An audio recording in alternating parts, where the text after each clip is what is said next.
નમસ્કાર, સમાચારો સાથે હું છું મુસ્કાન। આજે વાત કરવી છે સુરેન્દ્રનગરના મૂડીના દુધઈ ગામના એક માણસ કે જે લોક સાહિત્યકારનું સપનું લઈને નીકળ્યા તો ખરા, પરંતુ લોક સાહિત્યકાર એ બની ગયા, સારી એવી નામના મેળવી લીધી। કોઈક સમય એવો પણ હતો કે એમને કોઈ દિવસ ગાવાનો વારો પણ નહોતો આવતો ને અત્યારે હજારો ચાહકો એમની વાટ જોઈને બેઠા હોય છે કે ક્યારે દેવાયત ખવડ આવે અને આપણે એમને સાંભળીએ।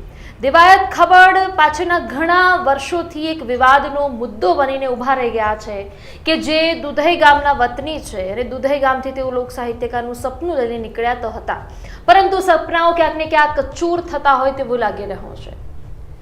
રાણો રાણાની રીતે આ ડાયલોગથી ફેમસ થયેલા દેવાયત ખવડ હવે પોલીસના સકંજામાં છે।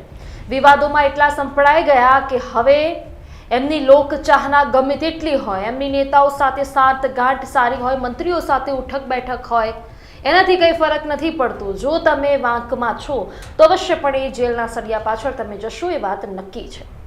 દરેક લોક સાહિત્યકારને એવું કહેવું છે કે તમે એવું ન માનીને બેસતા કે અમારા ચાહકો વધારે છે, અમારા ફોલોઅર્સ હજારો લાખોમાં છે, અમારે મંત્રીઓ સાથે ઉઠક બેઠક છે, અમારે ધારાસભ્યો સાથે નેતાઓ સાથે સારું બને છે એટલે અમારું કોઈ બગાડી નહીં શકે। આવું ન માની લેવું, કારણ કે દેવાયત ખવડની પણ દરેક લોકો સાથે સારી બનતી હતી, પરંતુ વાંક આવ્યો એટલે એ પણ જેલના સળિયા પાછળ ગયા। સોમનાથ એલસીબીએ તેમને દબોચ્યા છે। સવાલ ઘણા બધા ઊભા થઈ રહ્યા છે કે કેમ દેવાયત ખવડ વારંવાર એ વિવાદોમાં સંપડાઈ જાય છે રાણો રાણાની રીતે, અને હવે રાણો જે છે એ ફિટ થઈ ગયો છે, કારણ કે હવે રાણો પોલીસના સકંજામાં આવી ગયા છે। ચકલા કોઈ દિવસ બાજ ન બને, આ ડાયલોગ એ પણ દેવાયત ખવડનો જ છે। આ ડાયલોગ ગુજરાતમાં તો બોલાય છે, એની રીલ્સ પણ બને છે, અને આ સિવાય આઉટ ઓફ કન્ટ્રીના લોકો પણ ચકલા કોઈ દિવસ બાજ ન બને એની રીલ, એનો વોઇસ એ મૂકતા હોય છે, આપણે જોયા છે। પરંતુ આ વખતે બાજ ચકલું બન્યું હોય તેવું લાગી રહ્યું છે, કારણ કે દેવાયત ખવડ હવે પોલીસના સકંજામાં છે। સવાલ પોલીસ પર પણ ઊભા થઈ રહ્યા છે, કારણ કે 5 દિવસથી પોલીસ એમની શોધખોળ કરી રહી હતી। દુધઈ ગામ નજીક પોતાના જ ફાર્મ હાઉસમાંથી દેવાયત ખવડ ઝડપાયા છે।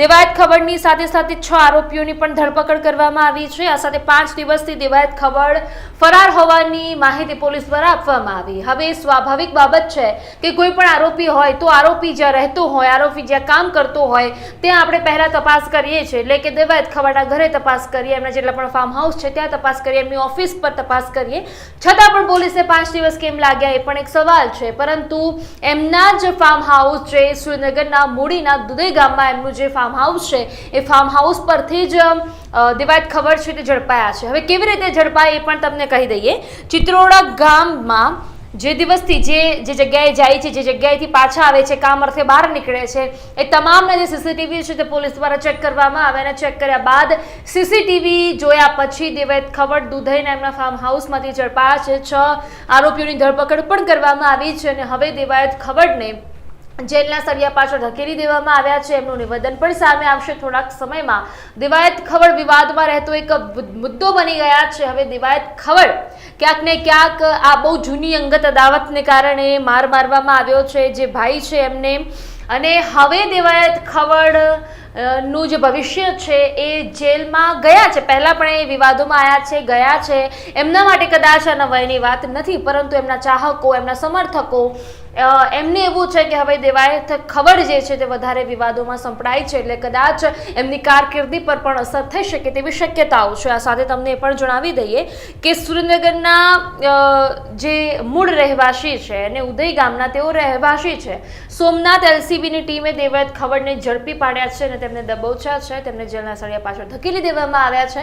હવે ટૂંક સમયમાં એમનું પણ નિવેદન આવે તેવી શક્યતાઓ છે। એ સમયે દેવાયત ખવડ પોતાનો લૂલો બચાવ કરશે, સ્વાભાવિક બાબત છે, પરંતુ અંગત અદાવતને કારણે કરવામાં આવેલી આ કરતૂત છે હવે દેવાયત ખવડની કારકિર્દી પર આ જેલના સળિયા પાછળ ગયા એની કેટલી અસર એ જોવાનું રહેશે। આ મુદ્દા પર આપનું શું કહેવું છે અમને કમેન્ટમાં અવશ્યપણે જણાવો, અને આપણે હજુ સુધી અમારી ચેનલ i24 ન્યૂઝ સબસ્ક્રાઇબ ન કરી હોય તો હમણાં સબસ્ક્રાઇબ કરી લો। નમસ્કાર।